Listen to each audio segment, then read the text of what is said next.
speakers up. We have a recorded presentation from someone who really, really wanted to be here, but was unable to do so. And that's Veronica Brown from Moontime Connections.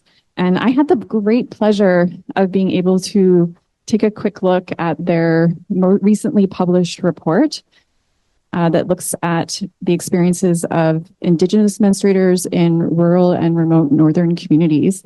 And I was struck by many things, but as all of you know in this room, especially those who are working in menstrual equity research, advocacy, and activism, you know the vital importance of the work that these folks are doing. And so I'm so glad that we can share that with you to lead off this session. Hello, everyone. I appreciate the opportunity to speak with you all today and for the option to join in virtually for the symposium.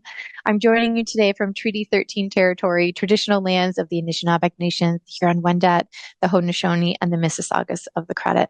I honor the Tura Wampum Belt Treaty and live by the teachings it offers on how to live nation to nation. My name is Veronica Brown. I'm the Ontario Chapter Lead and Co-Director of Education for Moontime Connections. Moontime Connections is a national Indigenous-led period equity group supporting Indigenous menstruators from across Turtle Island. For reference, Moontime is what many First Nations and Métis refer to the menstrual cycle as. We have two areas of support for Northern community, the first being period product distribution. We have partnered with over 160 Northern Indigenous communities to offer a full range of disposable and reusable items on request and free of charge, of course, and have shipped over 4 million period products since 2017 to Northern community-based programming. Our second and most recent expansion is education, where we are building resources with elders and knowledge keepers, training Moontime facilitators to present Moontime 101 presentations within their own communities, and participate in opportunities like this, where we get to talk about our research in period inequity in Northern Canada to our local communities. MTC identified a data gap in menstrual equity research for remote Indigenous menstruators. And so we partnered with the University of Saskatchewan to design a survey that would be the basis of our research paper, an assessment of menstrual-related needs in Northern communities. The paper was reviewed by the one and only Dr. Lisa Smith and released in March of this year. One of the most important questions we asked was, how often do you find yourself without access to period products? 74% of Indigenous respondents in remote communities and 55% of Indigenous respondents in non-remote communities say they sometimes or often have issues accessing period products. As a follow-up question, we asked why respondents had issues accessing period products, which gave us some new insights. Affordability was always top of mind when it came to this work, but responses showed us something different. 37% of Indigenous respondents in remote communities said that the main reason they cannot access period products is that the products are not available at the store. 24% that they have other priority items to buy, and 23% said that the products are unaffordable. So what does this mean for menstruators in the North? It means that they miss out on a lot. The activity most likely to be missed by respondents younger than 30 is school. 47% of Indigenous respondents under the age of 30 in remote communities said that they have missed school due to lack of access to period products. 41% said that they have missed exercise, and 29% said that they have missed work. Now, the activity most likely to be missed by respondents over 30 is tied between work and exercise, so at 42%. Now, 24% say that they have missed events due to lack of access to period products. We suspected also that pain relief products would be difficult to access in remote communities and added to the missing out on activities. This number is pretty shocking. 65% of Indigenous respondents in remote communities said that they have issues accessing pain relief products due to affordability, supply, or other reasons. And why is this important? When we talk about the need for menstrual pain relief, we look at a bigger picture of diagnosis and diseases like endometriosis and PCOS, both incredibly painful and debilitating menstrual-related diseases. Knowing that pain management is not an option for so many leads us into many different avenues on what healthcare looks like for Northern community and the daily impacts it has on menstruators. Above all, when we asked people to reflect on some positive feelings around their moon time, respondents noted that they felt capable, connected, strong, and empowered. Reclaiming the space of power and strength from our moon time is a beautiful way to honor ourselves. That power and honoring was taken away when colonization came to the eastern shore of Turtle Island through the patriarch system that demoralized, dehumanized, and removed the women from the head of community. It is our time to bring back that sacred honoring and to our moon time and to ourselves. If you have any questions about the research, please reach out to Heather Lane, our data analyst and author of our report. And for the full copy of the report, please head to our website and you can download a PDF copy there. If you have any questions around education or distribution programs, please reach out to myself as the email is listed below. Miigwech, so much for joining us today and enjoy the remainder of your symposium. The sessions, how to fit them together. And one of the reasons that we started with the focus on post-secondary was in part because that was the inspiration for this particular event. Gabby and Jillian, who have really been doing a lot of the heavy lifting on this event, on the side of their desks, right, which is a really common story, not just for students, but also for staff who are involved in these initiatives. And I think we don't actually hear a lot about staff and the roles that they play in this movement on campuses. But they do, and custodial staff as well. I'm sure for the student advocates working in this space, you know the vital role that they play. But for sure, a lot of the movements that are happening, not just in Canada, but around the world, have started on campuses with students who are responding to institutions that don't reflect their lived experience and the needs that they have. And in my mind, there are so many things that are inspiring and important about that. But one of the things I see is how, are we almost there? Okay, all right, amazing. And that leads perfectly into what I was going to say, like at the right moment. We can see how people working in this movement pretty quickly realize it's not just about what's happening on campus, or maybe that's even where they started, right? Really understanding that we're meeting the needs of people on campus, but we start to think, well, what's happening off campus, right? And how we can take that work outside the institution's walls, which leads me into thinking about shifting the narrative, right? And our first speaker is Halle Kott, who will be speaking about the somaesthetic approaches to menstruation and exploring the possibilities with menstruating athletes. And I'm going to be talking today about a research project that I spent the year working on with the anthropology department at Concordia University. It's part of my undergraduate research. It's called Somaesthetic Approaches to Menstruation, Exploring the Possibilities with Menstruating Athletes. So I'm going to start. What is somaesthetics? Very big word. So this is a theory developed by philosopher Richard Schusterman, and it aims to kind of bring the body back into philosophy and re-exemplify its importance. So it considers the body as a site of both sensory and aesthetic experience that can be self-actualized. It considers how the body is shaped by powerful norms and ideologies that then become encoded in our soma, otherwise known as our bodies and the way we inhabit it, and how our perceptions of our bodily functions and our daily practices around them work to construct our self-knowledge and our reality. So I use this in my project as kind of my theoretical framework, as well as considering how alternative somatic practice, which prioritizes the subjective feel of the body over dominant norms of how we should feel, can help improve bodily functioning through developing self-confidence and knowledge. So additionally, very important to this project was something called the menstrual concealment imperative. This is another theory developed by Jill Wood. And it states that a lot of people who menstruate internalize feelings of menstruation as a shameful, taboo illness that must be concealed at all costs. So within this framework, menstruation can feel like a very restrictive experience and something that is also incompatible with physical activity and engaging with the world around you to your full capacity. Often within the menstrual concealment imperative, menstrual products are seen as the solution to menstruation and the key to kind of liberating ourselves from our menstruating bodies by concealing it to the best of our abilities. So one of the findings in my research, which, just to give you a little background on what exactly I did, I worked with different athletes who all had the capacity to menstruate. to discuss how they felt about their menstrual cycles within the realm of exercise, physical activity. I actually had a lot more trouble than I thought finding participants who were willing to talk to me. So most of the people that I worked with were people who were former athletes and who were not affiliated to any teams or organizations, but were recently transitioning out of sport. So one of the first things that I found within my research is that with physicality and athletics often being seen as a masculine endeavor, going through puberty and beginning menstruation felt very contradictory to being physically active and continuing within sport. And the onset of menstruation felt like a very limiting experience because it marked them as incapable or limited in their capacity to engage with the world. Because of this, concealing menstruation, not talking about it, making it as invisible as possible, became a very appealing way for people to feel like they could be in control of their bodies.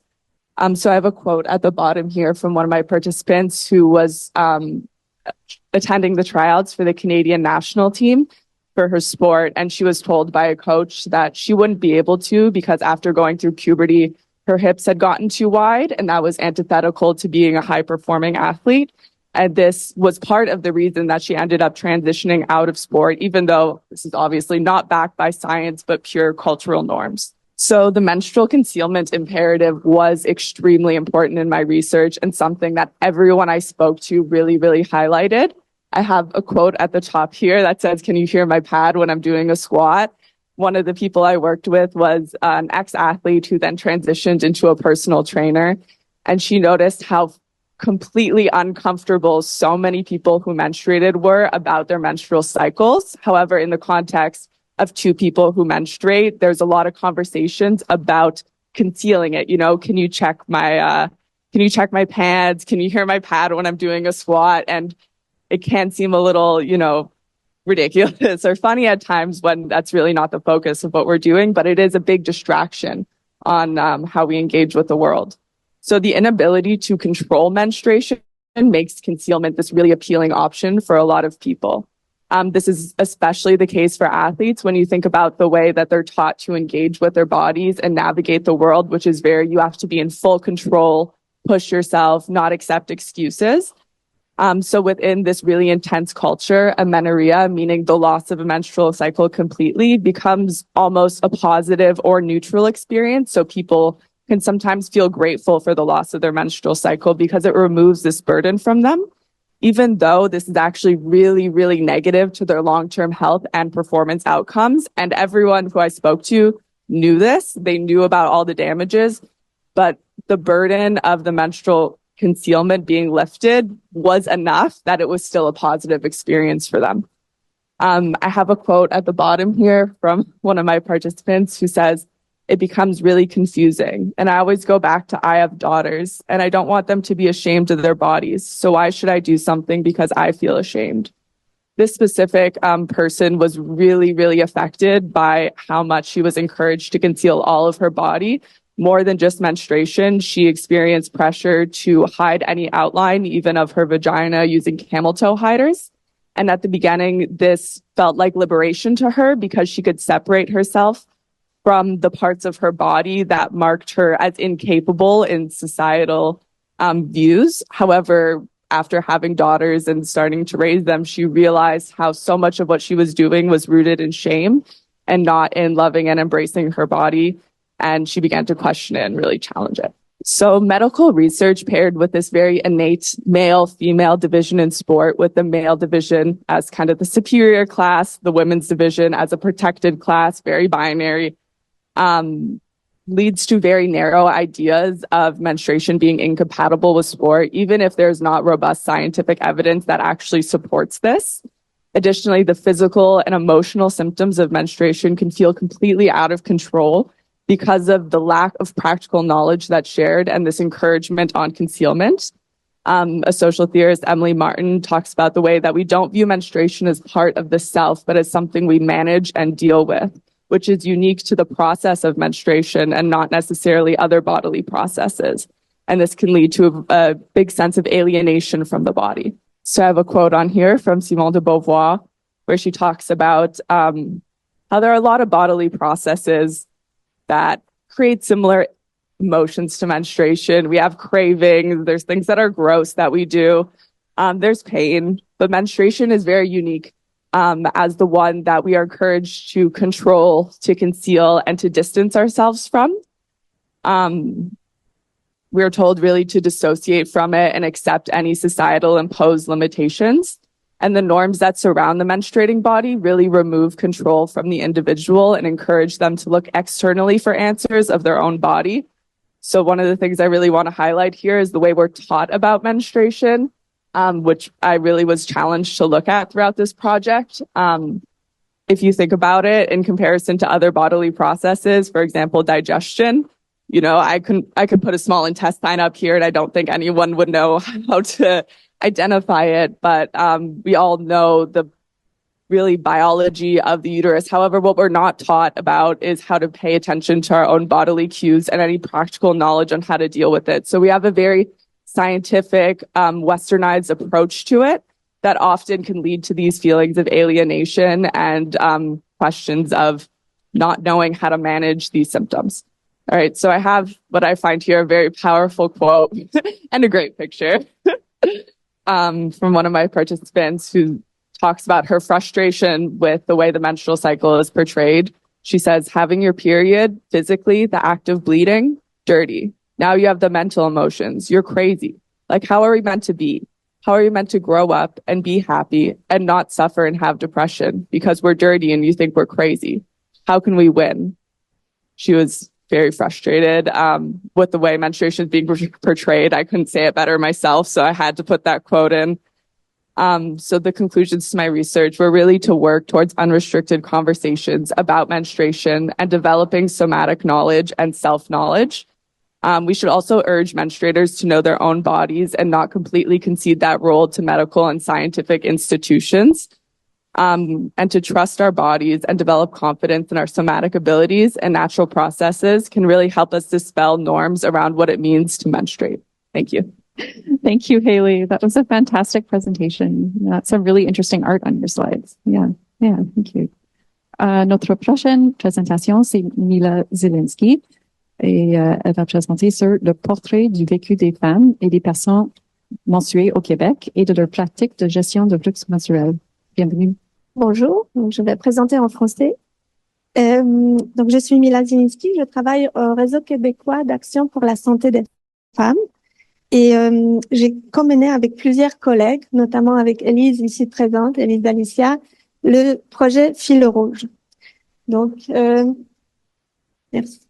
Le RQASF est un organisme à but lucratif multidisciplinaire, dont la mission est de travailler solidairement dans une perspective féministe pour l'amélioration de la santé et du bien-être des femmes au Québec. Le RQESF a des membres partout, dans toutes les régions du Québec. Et parmi les membres, ce sont on fédère et on s'adresse aux groupes communautaires, aux syndicats des métiers, regroupements de centres des femmes, des tables régionales qui regroupent des centres des femmes et aussi des membres individuels. Donc, le RQSF travaille depuis 5 ans déjà à sensibiliser et à mobiliser autour des menstruations.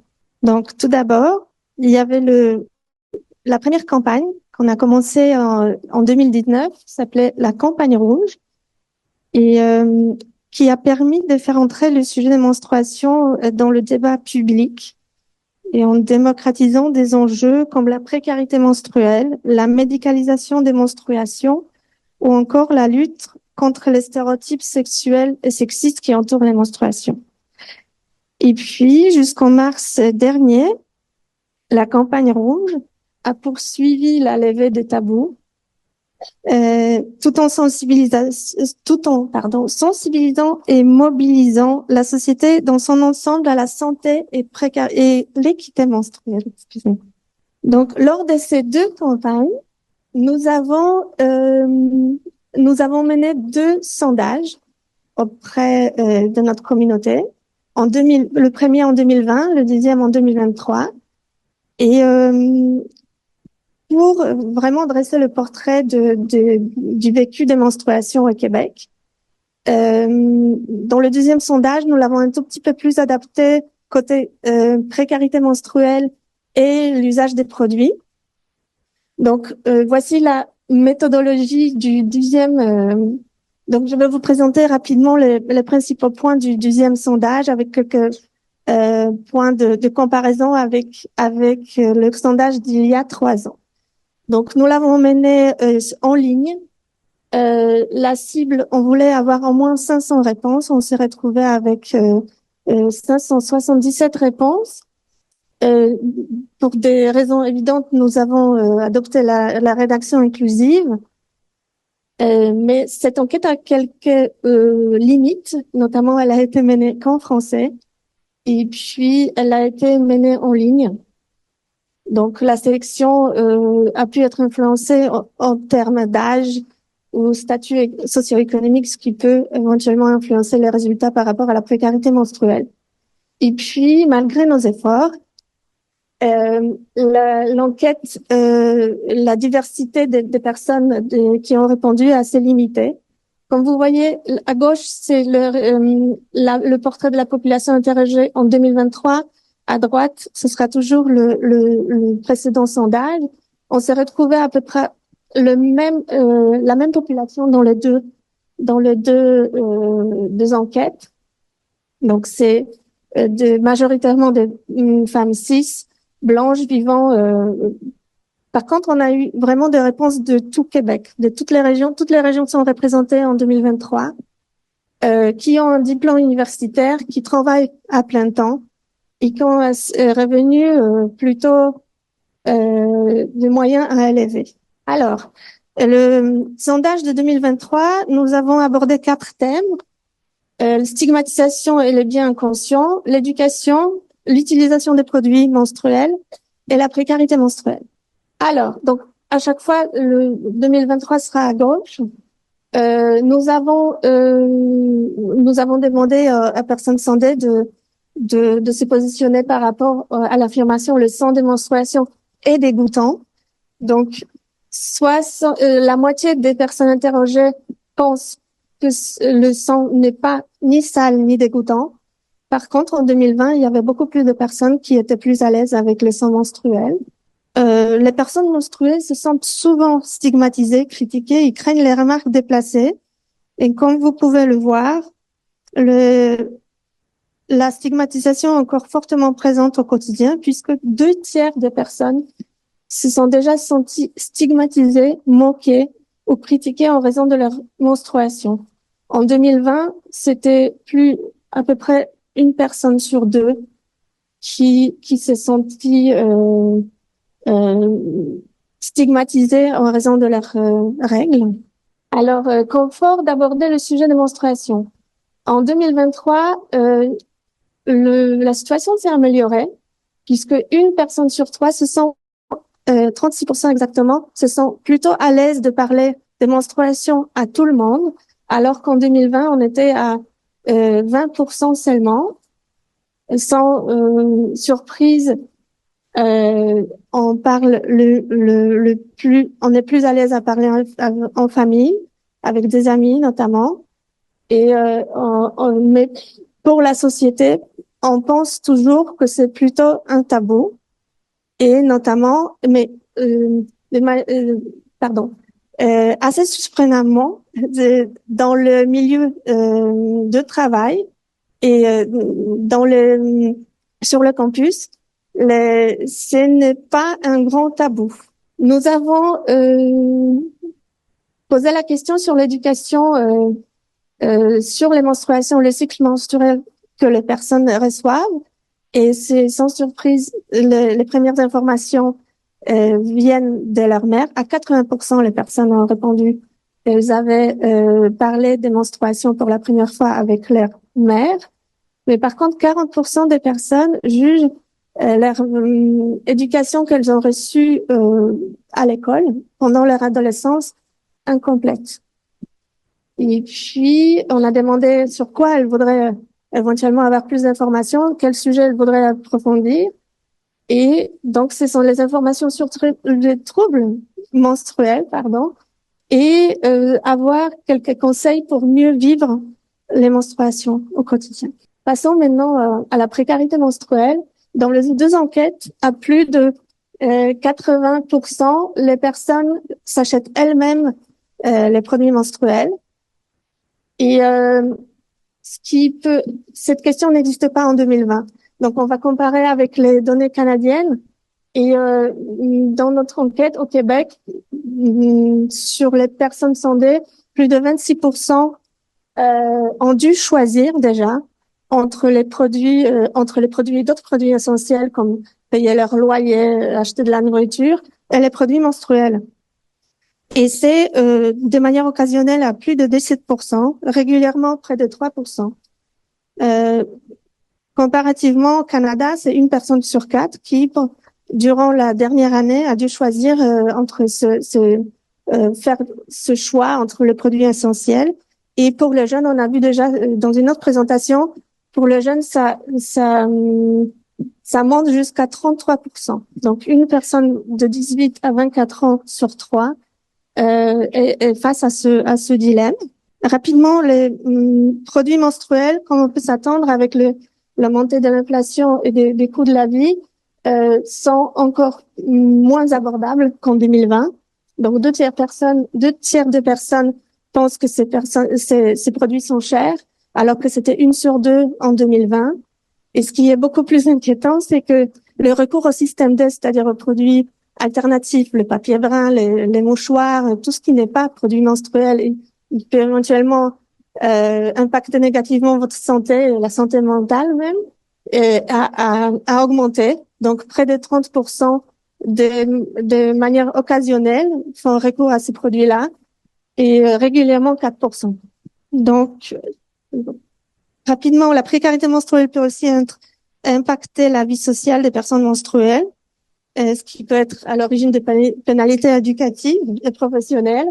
Et quand on voit, donc, 7 personnes sur 10 se sont déjà absentées de leur travail, de leur école, ou d'autres, ils ont dû rater d'autres activités en raison des douleurs menstruelles.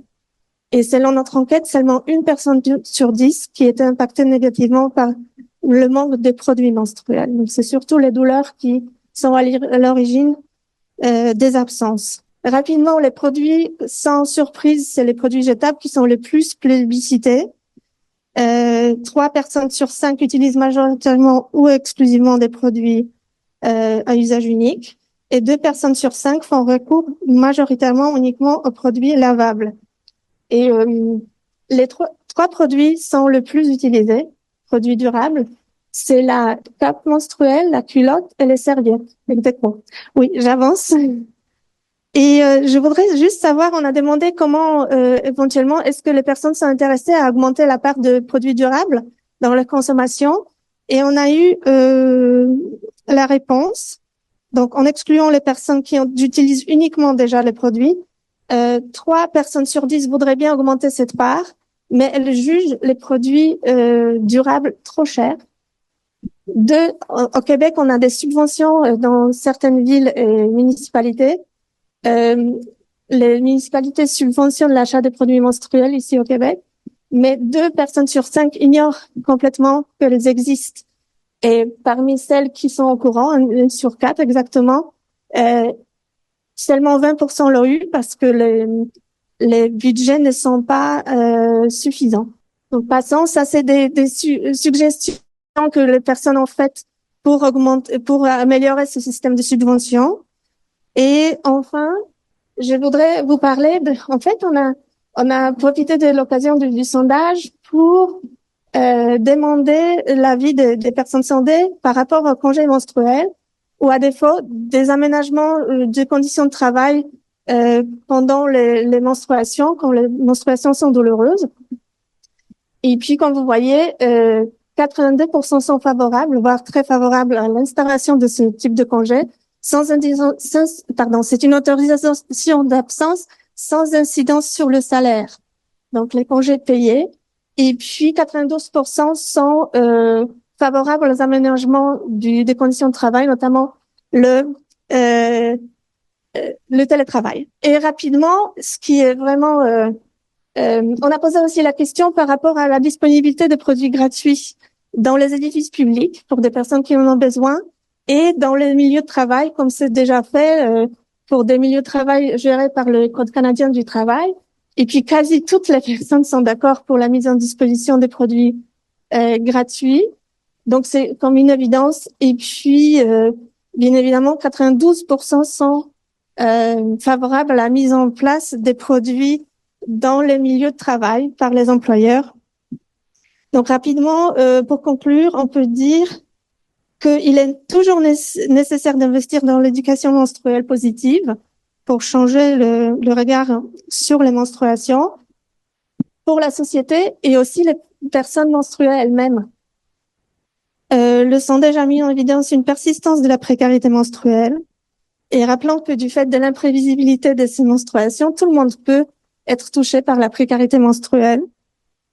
Et puis, à la suite des avancées dans d'autres pays occidentaux comme l'Écosse, l'Espagne, Catalogne et puis la France même, les personnes, il y a une forte attente au Québec pour prendre davantage en compte les menstruations au travail.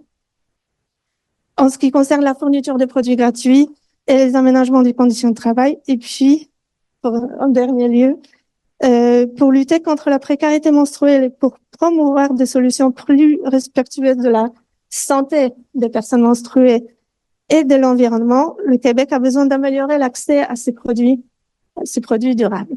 Voilà, merci. Il y a 5 ans, il n'y avait pas des données. 5 years ago, I feel like many people who were advocates in this space were looking around and were like, there's no research. And thank you to folks like the AQSF, to folks like Ziana and Maddie, to folks like Haley, Dylan, and Patricia, and the list goes on. I feel like if I don't list all the people, you're going to get mad at me. But there's just so many of you who have been doing work in the spaces where you have capacity to make change. And Haley, within the context of our everyday lives, right? Places where we're doing sports and activities. These researchers are so much important. I'm supposed to tell you that you can access the report, the hard copy, out in the networking space. So if you want to grab that and give it a read, but it's also available on the site web, right? Oui, pardon. Yeah. Oui. Les résultats vont être disponibles. The survey will be available on our website. Okay. On the 20th of May. Mm-hmm. So, come. Yeah, absolutely. Yeah, no, that's so wonderful. Yeah, let's give them a round of applause. Just in time for Menstrual Hygiene Day. And keeping in mind the importance of research that can speak to our lived experience, research that informs the things that we do, I feel like that's a good transition into our next presenter, who I'm so happy to see once again, Mackenzie St. Laurent. And Mackenzie's going to be sharing about redefining menstrual wellness, embracing pleasure, and dismantling the gender binary. Please welcome Mackenzie. Hi, everyone. I am Mackenzie St. Laurent. My pronouns are she and her, and I am a menstrual wellness counselor, educator, and advocate. And today I'm going to be talking to you about redefining menstrual wellness, specifically embracing pleasure, what a pleasurable period might look like, and moving away from the gender binary, which is still very much present in the menstrual wellness space. But before I get into that, it's important to talk about how I got here, because this really stems from my own personal experience with menstrual illness. So I came to be a part of the menstrual equity space by really putting one foot in front of the other. And this is where it led me. I pursued a degree in psychology out of a desire to understand not only myself, but the people around me. And I wanted to know why they did the things that they did. I became fascinated by emotional regulation while taking my degree at the University of Victoria. And then I further got interested and quite obsessed about what it means to be well in today's world while going to Rhodes Wellness College in Vancouver. The more I learned about the individual, the more I realized how much onus is put on each person, with collective issues manifesting through issues in the self. While pursuing this academic path, I struggled a lot personally. From the onset of my period, I was plagued with debilitating pain that sent me to the hospital and the deepest depressions. I couldn't understand what was happening to me half the time, and it made everything more challenging, especially as a student. No one had the answers or were asking the right questions. Anyone with a menstrual cycle knows the challenges of navigating the medical system, whether due to a mental or physical problem. And it was only through my own research that I learned about PMDD, premenstrual dysphoric disorder. This is the key I had been searching for. Everything started to make sense. My cycle was the missing piece. I needed to understand my body as a whole rather than the sum of its parts. It was the through line to every ache, pain, mood change, and emotional challenge, from IBS to depression to anxiety to endo. It explained everything. It also takes an average of 10 years and about 5 different specialists to get a diagnosis of endometriosis, but I could wager a bet that you could replace any menstrual related challenge with endometriosis, and the stats would probably be the same and probably even worse. So as I'm learning about the cycle at the ripe age of 25 for the first time, I was also pursuing a degree in counseling and learning that there's very little information about how the menstrual cycle affects mental health. If not, there's very little, which left me dumbfounded, but unfortunately not surprised. I found myself having to educate my peers, my instructors, my doctors, specialists, friends, parents, and teachers about how their cycle affects their day-to-day experience of life and how it affected mine. I was lucky that wellness counseling was a part of this program, and it really opened my eyes to seeing the body and mind as one. It never sat right with me the way the Western world viewed mental health, and don't even get me started about the DSM-5. I was living the reality that the mind and the body are not separate, but that was what was being reflected back to me from the people that were supposed to be teaching me. So one day I started to think about the very apparent need for menstrual equity in the mental health field. So I Googled to see who was already doing this kind of work, and this is how I found the Menstrual Equity Symposium at Douglas College and Dr. Lisa Smith. I was lit up by the conversations. I was finally in a space where I was hearing the things talked about that I had experienced in my own life, yet I still noticed a gap in wellness, in menstrual wellness, which confirmed my need to take action, to leave school and start my own practice as a menstrual wellness counselor. And if you don't know what that is, it's because I made it up. I dove into menstrual wellness. I found cycle syncing and learned about the different phases. I learned things for the first time that I should have learned at the onset of my period, or probably even sooner. This allowed me to stop thinking of myself. Well, that's funky. This allowed me to stop thinking of myself as the problem. And for the first time, I started to think of what was possible. I started to question everything that I had been told about my period, even what we see in the menstrual wellness space. I started to think of who profits from these things and where this wisdom actually comes from. Learning about the cycle, its relationship to the seasons, and how everything I was experiencing learning about the cycle, its relationship to the seasons, and how everything is in perfect balance allowed me to take everything I was experiencing seriously rather than explaining it away under another diagnosis or buying into the narrative that my body was against me. I got my first period on my 13th birthday and I was stoked. And when I shared that with a fellow practitioner in the menstrual wellness space, she said, how auspicious, as there are 13 moons in the year, which stuck with me. I started to wonder how my relationship to my period would have changed if I had had positive narratives to tap into. This is what brought me to menstrual wellness. I'll get into the critiques of the menstrual wellness world and how far we have to go in a moment, but being rooted in the past isn't all bad. The menstrual wellness world does some things right among what's available in the healthcare system for people facing cycle-related challenges.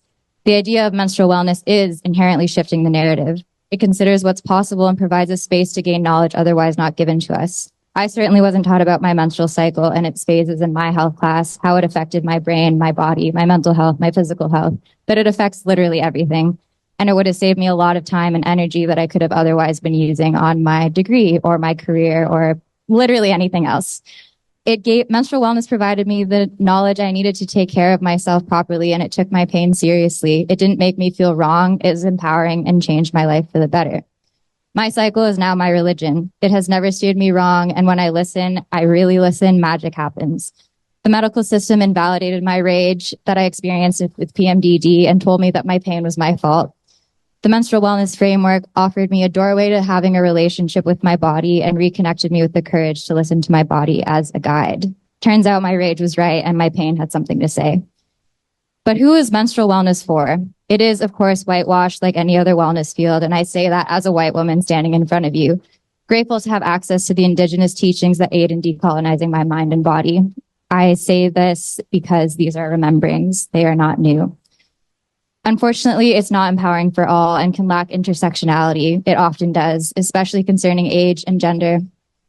Gendered language serves as a social barrier to accessing menstrual wellness. I mean, how can you imagine understanding or having a relationship to your cycle when you don't even have a safe space to speak to your experience? There's also a huge focus on the phase in people's lives where they are menstruating, leaving out critical points in a menstruating person's life, whatever age that is. The menstrual wellness world is accessible to people who aren't on birth control and are having a regular period.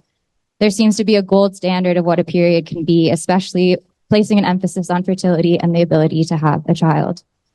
Have you noticed that the medical system only shows concern for period problems when it affects our fertility, and that the options seem to start and end with birth control or hysterectomies? This extends to the rhetoric in menstrual wellness that depicts motherhood as the epitome of a healthy cycle. If people only pay attention to their cycle when it affects their fertility, they miss out on really vital information. But we are all working in a failing system, and we don't have the research yet to reflect the impacts of things like birth control, IUDs, hormone therapy, transitioning, and any other factor that make up a body at a given moment. While the menstrual wellness world offers a framework of care, it also falls into the traps of optimization, replacing one stringent way of living with another, creating stress if every cycle isn't 100% and you don't have the perfect period. This can breed a mentality of what am I doing wrong and ingrains further the idea of a personal failing. The menstrual wellness and medical system complex is not a binary, but they are rather two sides of the same coin. Can we find a middle ground? The period is powerful, and degendering the language used to describe the cycle, moving away from the binary and towards nature-based language makes menstrual wellness accessible to all. We are of nature, and the binary doesn't exist there. Shifting to language that incorporates inclusivity, that incorporates seasonality and energy balance, looking to traditional or alternative views of the cycle allows for more inclusivity. I mean, hearing someone describe masculine and feminine isn't very inviting, but hearing someone describe things as the yin and the yang and the yin within the yang and taking away the binary helps people to feel more welcome. And focusing on the period as a vital sign rather than a confirmation of womanhood opens the doors of possibilities and allows for conversations that benefit all. If the menstrual cycle is a vital sign, and it is, anything that impacts it ought to be studied, right? And since most studies are based on a demographic of cis white men, the tides would finally shift in healthcare research. Menstrual wellness should include all experiences of a menstrual cycle, no matter what a person chooses to do with their cycle. Everyone should know how to support themselves and be able to make an informed decision about their bodies. We are indoctrinated to hate our cycles, to view them as a burden from the beginning. In the medical system, we're told that pain is normal, to pop an Advil and to get on with it, with very little curiosity about our actual experience of our periods. And in the menstrual wellness space, pain is seen as a bad thing, a sign that something might need adjusting. And that's true, but can we just be with the pain? Can we learn from it and build a relationship with it? Can menstrual wellness be something that we tend to rather than something we try to perfect? And taking the focus off of fertility allows us to consider the other superpowers of the menstrual cycle, because access to menstrual education is a birthright, but motherhood is a choice. The cycle contains multitudes, and so do all of us.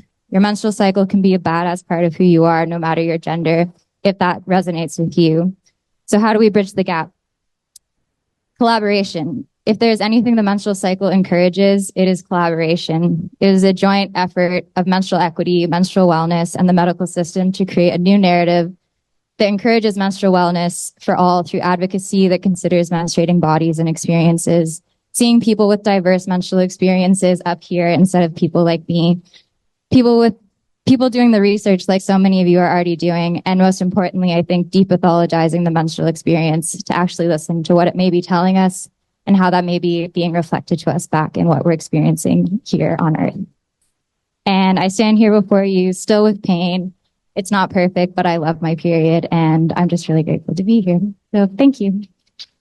So thank you all for, thank you to the Periods on Campus team for having me today. This is an incredible pleasure. And this is a brief rundown of what I plan to cover. So I'll be talking through the highlights from my master's research and work as project coordinator on the Center for Human Rights Research, Period Poverty and Equity on Campus and Beyond project at the University of Manitoba.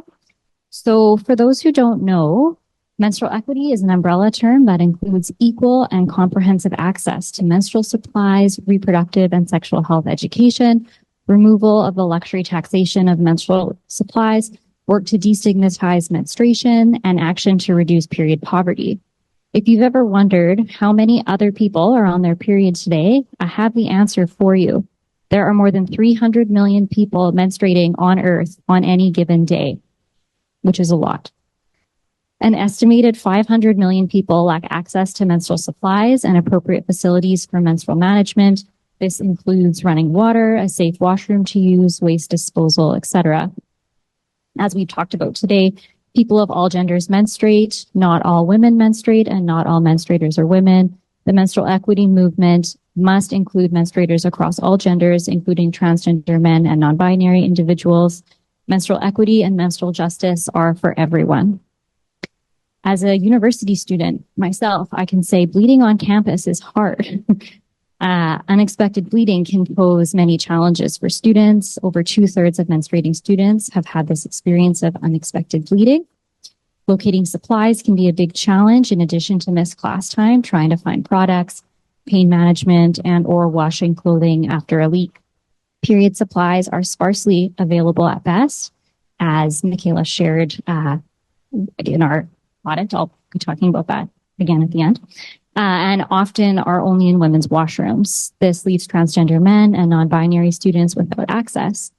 Other challenges include disposal, hand washing, symptom management, missed class time, or exemption during an exam or presentation. It can be very awkward to say to a professor, you know, this is happening to me right now. I need X, Y, and Z. Especially if the professor is a cis man. When students do not have appropriate supplies, they resort to using toilet paper to avoid negative implications from missing class when unexpected bleeding happens. Menstruating is expensive, especially for university students and already financially vulnerable population. Canadian menstruators will spend as much as $6,000 in their lifetime on menstrual supplies. This cost doubles for Canadians living in rural communities. Finding the right period option is often a trial and error process, which can be very expensive. Disposable pads and tampons are less expensive in the short term and are often most readily available. However, they create more waste.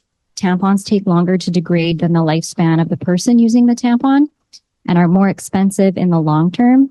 Reusable supplies have the opposite challenge. One menstrual cup or disc can last up to 5 years and be worn for 12 hours at a time, which is amazing, but require a larger upfront investment that lots of people don't have.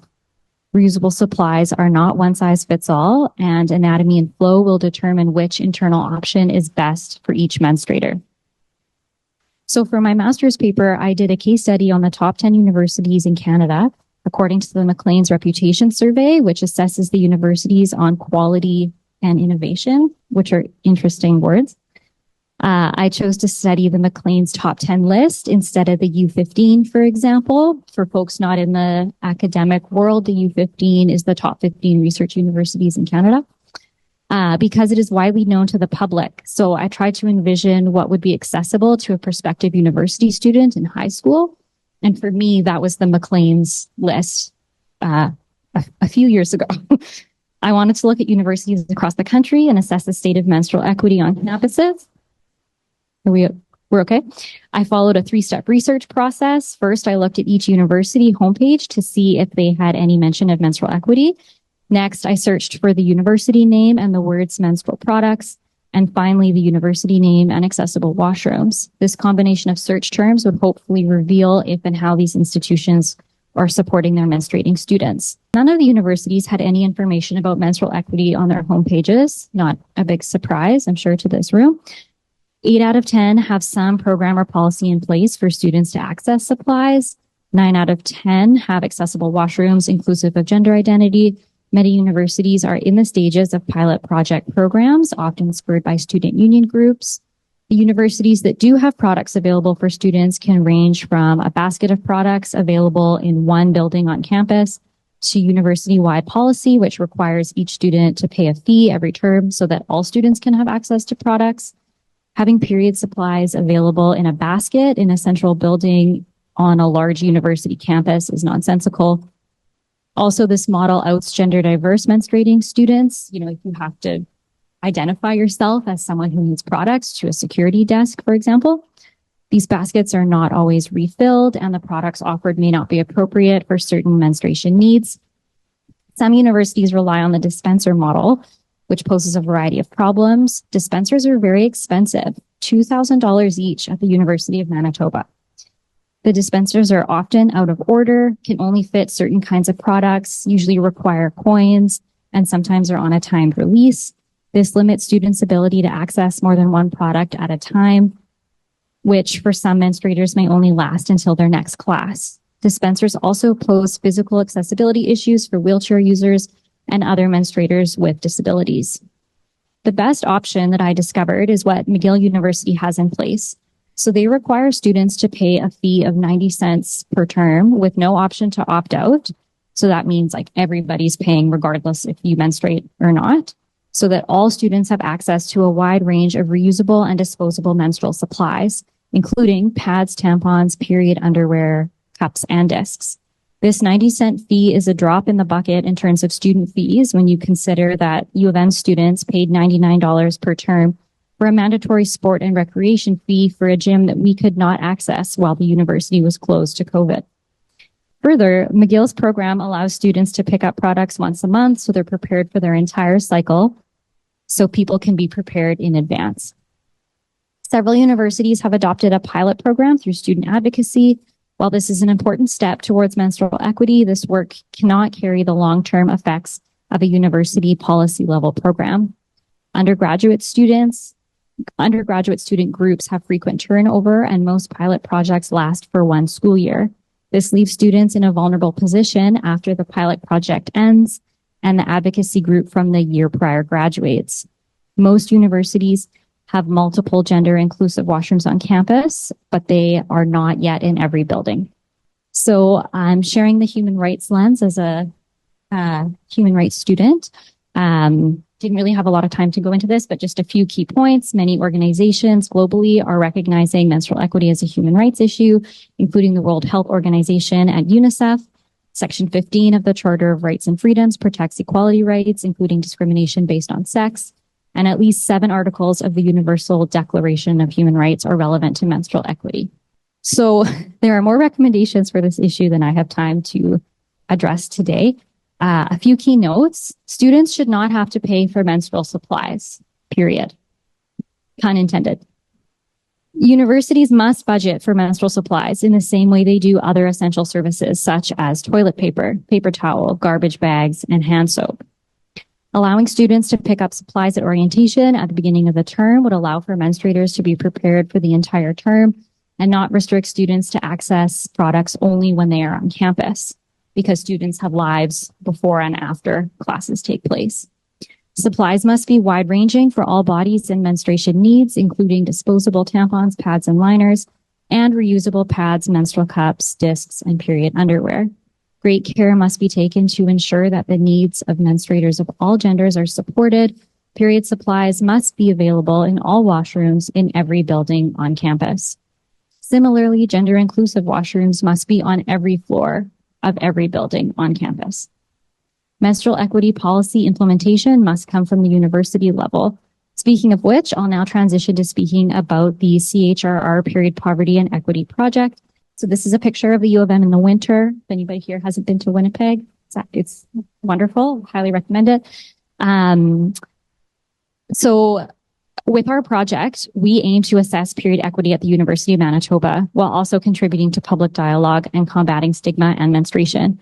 2 of the major initiatives of our project, an audit of campus washrooms and a survey of the campus community, were inspired and informed by the work of Dr. Lisa Smith. We are so grateful for her help and contributions to our project. We held multiple public events, including period button making, and we were honored to have Dr. Lisa Smith join us for a panel conversation on International Women's Day to talk about menstrual equity and menstrual justice. Our online survey of U of M students, staff, and faculty collected a total of over 1,700 survey responses. And I'll just touch on the audit briefly, which you're already familiar from Nikhil's wonderful presentation earlier. A few things that really stood out to me. So the U of M, I think, has 900 and some washrooms. And so we were able to audit 503. Only 3% had menstrual products available on the Fort Garry campus, which is the larger main campus. The medical school campus is downtown. 8.5% of the audited washrooms contained dispensers, majority in women-coded washrooms. Some also included in gender-inclusive and ambiguously coded washrooms. On all campuses, not a single men's washroom held menstrual products at the time of the audit. Although a few washrooms contained working dispensers, only 5 gave menstrual products freely, and the majority, 63%, were either empty or malfunctioning. More comprehensive findings will be available in our interim report, which is coming soon. So just to conclude, I'd like to say, once again, there's so much work to be done to improve menstrual equity on university campuses. And in my personal opinion, the dispenser epidemic is not the way. Thank you so much. Thank you so much to all of our presenters. Really fantastic work, folks. We have time for questions from the audience, so please raise your hand if you have questions, and I will run to you with the mic. I just wanted to ask for all of you, but specifically the first speaker, I can't remember your name, but how, I know you mentioned it was a struggle to get active athletes. So I guess I wanted to ask just why, and for everyone who kind of did research, like what was your process in recruiting participants or survey respondents for your studies? Thank you for the question. Yeah, so I used to be an athlete before kind of transitioning in my life. So I reached out to those people and old contacts. That was how I began my recruitment. But a lot of people were willing to talk to me as a friend. And the second I asked them to sign a form, to record, to do anything that would be even a little official, they would say no and back out. Generally, I found that the reasoning for this was that their positions on teams and with affiliations are very tenuous. You know, it's very much the mentality of everyone's replaceable. And they were very concerned that talking about menstruation in sport would lead to them talking negatively about coaches and organizations, and that it could come back to them and end up hurting their jobs. So I considered that as kind of an ethical issue on my part. There's only so much confidentiality you can assure. And so I transitioned to working with former athletes just to kind of absolve that and try and protect everyone. Yeah. Pour Mila, comment vous avez recruté les personnes pour l'étude de la pilule rouge? Oui, donc on a procédé exactement de la même manière qu'en 2020, parce qu'on voulait reproduire un peu les mêmes conditions et avoir finalement les mêmes limites. Mais en fait, les deux sondages ont été sur Internet.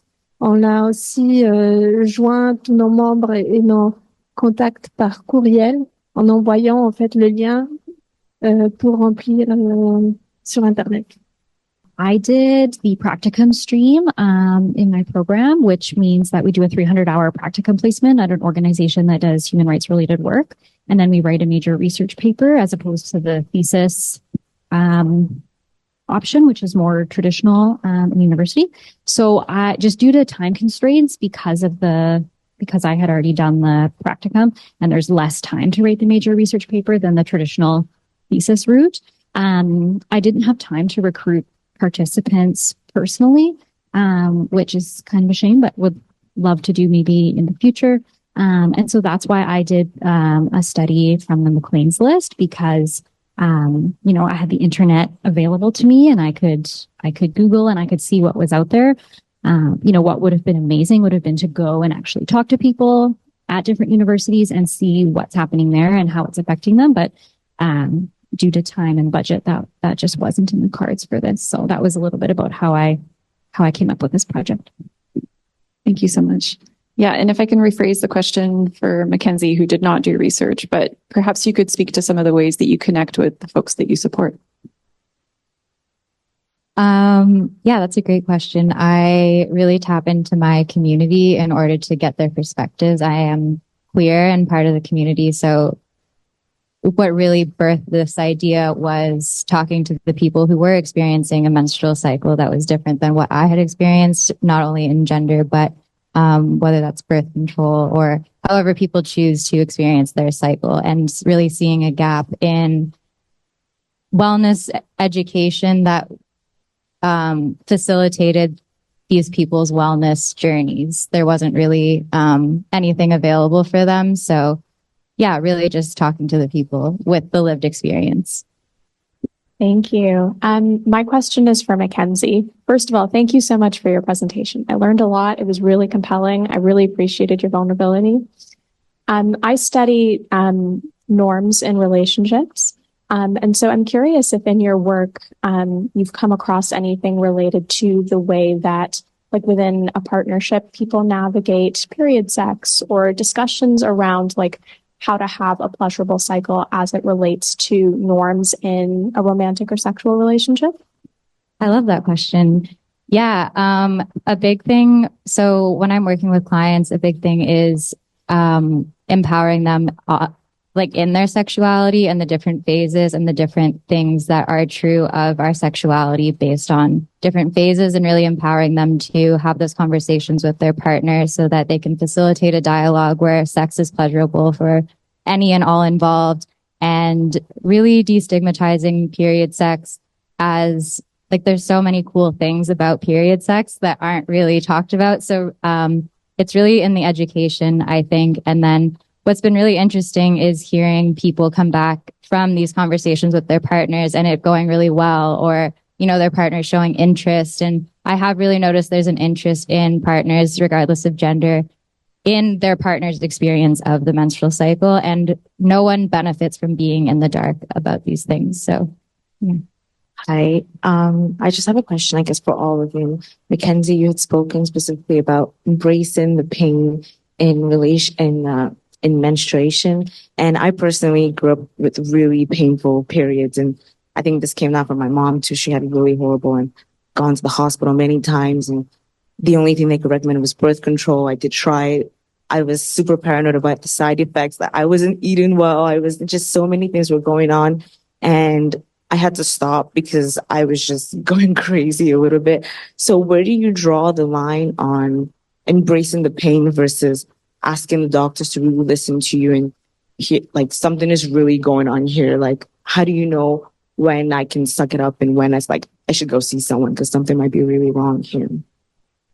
When I say embracing the pain, I mean embracing it as information. So, for example, not making it something wrong and also not explaining it away. Like, pain is not normal. Period cramps are not normal. Typical does not mean normal. But if you experience period cramps, that's not a personal failing. So that's more what I mean by embracing the pain as like, what is it trying to tell me? So my personal experience, it usually means I need to slow down. I need to take better care of myself. Maybe I'm not sleeping. Like, it's kind of like a report card for your overall health. So being able to have that knowledge of your body and taking that to your doctor to advocate for yourself, to say like, this is what's normal for me. This is what's not normal for me. For example, my period is always kind of painful, but when it sends me to the hospital, something's really wrong and I'm not going to leave until they give me something, like give me the drugs. So it's also really self-loving to not be in pain and to take care of pain. So thank you for asking that question. Thank you, Mackenzie. You're really onto something in regard to, you know, it's the knowledge, but also we carry this belief that our doctor understands menstruation. And I've spoken with many young recent graduates from medical school, and they reached out to me because they said, I had like 15 minutes, a class on menstruation, so I really don't understand. So we're going to the doctor to get advice on menstruation, but they're not.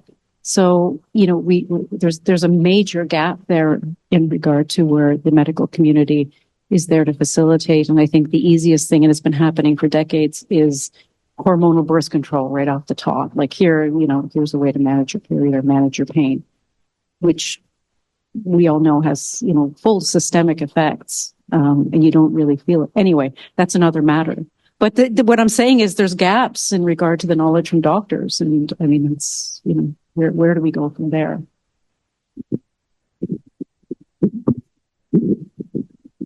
Oh, that was a question for me. Where do we go from there?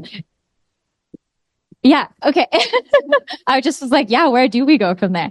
That I really think that it's, a relationship. Like, for a lot of my experience, in the medical system, I was really had a lot of anger and a lot of rage that I had to be the one to educate doctors. And I remember a gynecologist saying, if a doctor had a gynecological education, they went to a really good medical school. And I just was like flabbergasted. So I think really having people who are advocating for themselves but at the same time, I don't think that the onus always needs to fall on the individual. So that's where the gender part comes in, because the reason that people aren't included in medical research and the reason that it isn't considered important is because it's inconvenient. It can't be, it messes up our numbers. It messes up research. Science doesn't like it. But if we're starting to shift the narrative and include menstruating bodies, then by default, that research shifts, and then hopefully that trickles down into the education that is being provided, because they're also working in a failing system. Yeah. Yeah. Okay. So for the other speakers, I'm wondering if I can rephrase the question as, when you look at the areas where you're looking to build knowledge or you're looking to fill those gaps, what do you see? So speaking about maybe next steps in the research that you're engaged in, or areas that you'd really encourage other researchers to step into. Does that make sense for Chloe, Mila, and Haley? Yeah, thank you. Je réfléchis. Je voudrais juste dire qu'en tant qu'organisme qui s'occupe de la santé, on a adopté une approche globale de la santé qui voit les personnes comme un tout. Et par rapport à menstruation, bien évidemment, il y a plein on a abordé ce sujet pendant la première campagne où on a parlé de la limitation de la médicalisation des menstruations. Et on a édité un guide que vous avez venu de montrer, qui donne des conseils, en fait, avant de prendre des médicaments. Qu'est-ce qu'on peut mettre en place? Comment on peut gérer ce cycle pour aller mieux? Donc, n'hésitez pas il est disponible gratuitement sur notre site en anglais et en français. As I said, I'm really fired up about the dispenser method of distributing supplies to people. I personally was failed by a dispenser a couple months ago for the first time in my life. And I was just standing there like shaking this metal box. And it really baffles me. I'd love to see more research on the ways that the products and supplies are getting into people's hands in a way that is most equitable to everybody. Because, of course, I think everybody here agrees that they should be free. But often in the world, like in the airport yesterday, they were $2, I think. My French is not good, but I think that's what it said. And anyway, like, who has a toonie? First of all, like, I don't right now. Anyway, sorry, to be more succinct. I think that the dispensers is like, that's just something I'm really coming up against right now. And so I think products in a basket on a counter, such as in the washroom here, so much more equitable. You take as many as you need and you go on your day.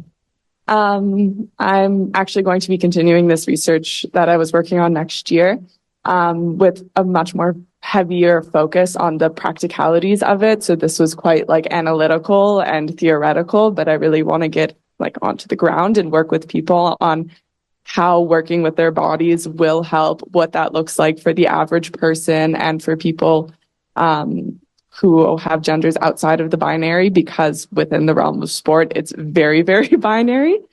So that's particularly what I'm going to be working on, as well as kind of the implications of tracking and tech with the menstrual cycle, because that definitely changes the way we relate to it. Thank you so much for all the presentations. I just want to take a minute to mention that we are going into our third year of a pilot project on Concordia campus, and it's Concordia's Menstrual, Reproductive, and Trans Scar Work and Uterine Scar Work Clinic. So it's a subsidized clinic where you can come in to talk about anything from menarche to menopause, even postmenopause, like hormonal changes. It's $20 to $40 cash for an hour, and you get a consultation on menstruation. So we'll often look at, okay, what is your doctor saying, or what are your symptoms? And it's a lot of education, like what is PCOS, endometriosis, what do the different studies on supplements and lifestyle and things. And then there's also a body work component. So there's multiple types of abdominal therapy, basically therapies to work on like the uterus, reproductive, and digestive system. And also then specific scar work if you've had, say, like a hysterectomy, a C-section, top surgery, a myomectomy, different things like that. So it's part of the Gender Health Hub, and it's under the umbrella of the Concordia Student Union. We're going to be launching clinic dates in the summer, and we've been working to get funding to increase the amount of dates we can have and to eventually have it as like a part of the medical system. That's the big dream on Concordia.